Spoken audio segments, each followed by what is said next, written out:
नमस्कार, मेरा नाम है आदर्श सिंह राजपूत। एसएच भारत देखना शुरू कर चुके हैं। असम के सिंघम कहे जाने वाले पूर्व आईपीएस आनंद मिश्रा जी इस वक्त हमारे साथ हैं। सबसे पहले सर बहुत बहुत स्वागत। बहुत धन्यवाद आदर्श भाई। आज औराई पहुंचे हैं सर, विजन क्या है, क्या विजन लेकर, क्योंकि आप पूर्व में आईपीएस रह चुके हैं, अब जनसुराज का दामन थाम लिए हैं। विजन अगर एक शब्द में कहा जाए तो व्यवस्था परिवर्तन, एक बेहतर बिहार और बिहार के लोगों के एक बेहतर भविष्य के लिए, ये क्लियर एकदम शॉर्ट में विजन बताएं। यही अब बेहतर क्या बेहतर होगा कि जिस तरह से हमारे इर्द गिर्द पूरे आप भारत में ही देखेंगे तो जितने भी आप डेवलपमेंट के विकास के पैरामीटर्स देखेंगे अगर, तो आपको बिहार हर जगह नीचे एकदम लास्ट 3 में नज़र आता है। तो इसको बिहार को किस तरह से हम ये लास्ट पायदान से फर्स्ट ऊपर के पायदान पे ले जा सके, विकास के हर मापदंड पे इसका प्रयत्न रहेगा।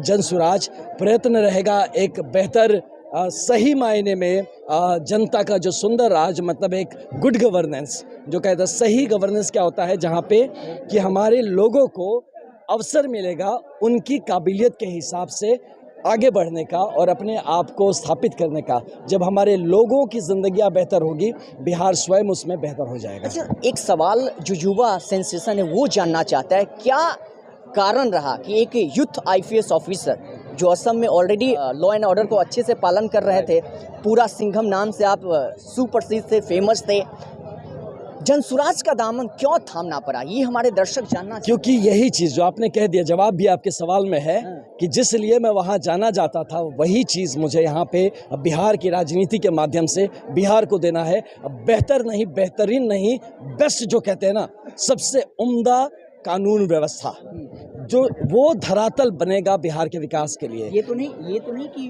वहाँ पे प्रशासनिक दबाव था और यहाँ पे राजनीतिक दबाव। देखिए, दबाव उस पे पड़ता है जिसका चरित्र ढीला हो, जिसने गलत कर रखा हो, अगर आपके दरार होंगे ना, उसी दीवार को गिराना आसान होता है। जब गैप भी है सर, इसमें क्या है, कुछ गैप भी है वहाँ प्रशासनिक जब विभाग आप संभाल रहे थे, यहाँ राजनीति में आकर कुछ डिफर भी दिख रहा है? नहीं, डिफर तो रहेगा। वो देखिए, प्रशासनिक सेवा में मेरी पर्सनल जिंदगी मस्त थी, बेहतर थी कि मुझे अपनी पर्सनल नहीं कि मेरा किचन कैसे चलेगा, मैं कहाँ गाड़ी कहाँ मिलेगी, रहूँगा कहाँ, मेरी पर्सनल व्यवस्था बेस्ट थी, इसमें कोई सवाल नहीं उठता था।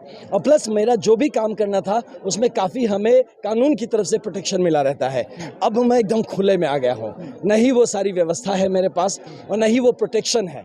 आज आप चाहे जो चाहे मुझे कह सकता है, उस टाइम शायद नहीं कह पाते, है ना। तो ये एक खुले जगह पे आके अब खुद का भी यहाँ पे एक तरह से परीक्षण है कि मैं जो काम करने का इच्छा रखता हूँ उसके कितना काबिल हूँ।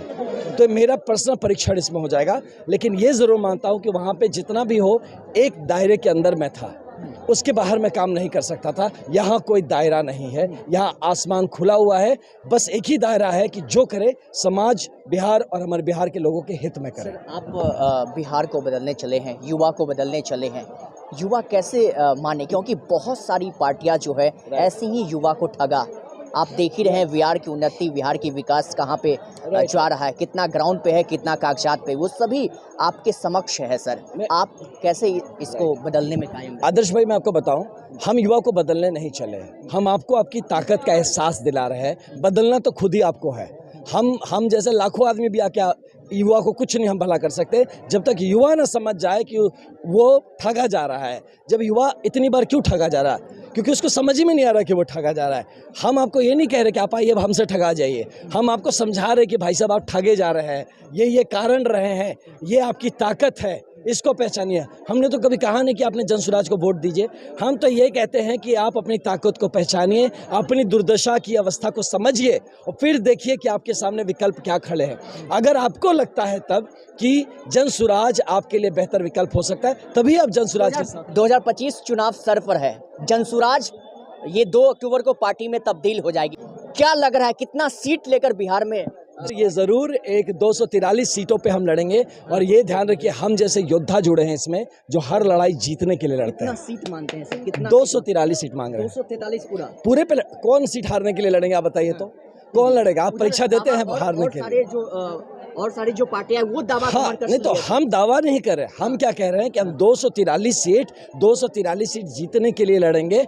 हम बहुत सारे ऐसे लोग हैं जो कि परिपक्व हैं हर तरह से। और जब प्रशांत किशोर जैसे ही आपके अभिभावक हो, जिन्होंने आपको पता है, देखिए इसमें समझाने की जरूरत, आप इतिहास उठा के देख लीजिए, उन्होंने जब इतने बाहर, बिहार के बाहर और बिहार में भी जब उन्होंने पूरे राजनीति को प्रभावित कर सके थे किसी और के लिए, तो जब खुद ही उस दामन पे को थामे हैं लोगों का, और जब खुद उन लोगों के साथ मिलके वो उनको आगे बढ़ा रहे, कोई कारण नहीं है कि ये हम लोग का जो प्रकल्प है ये फेल होगा, कोई कारण नहीं है। एक मैसेज यूथ सेंसेशन। नहीं, मैं यही कहूँगा हमारे सारे युवा भाइयों को कि आप अपनी ताकत को पहचानिए, आप अपनी क्षमता को पहचानिए, आप ये जानिए कि अवसर आपके सामने खुला हुआ है।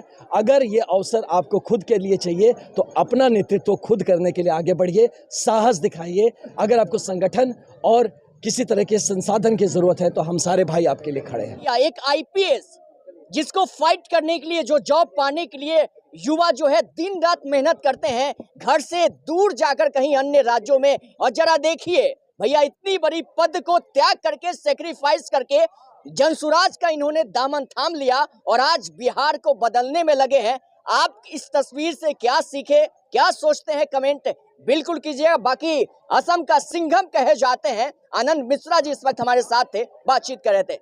नमस्कार।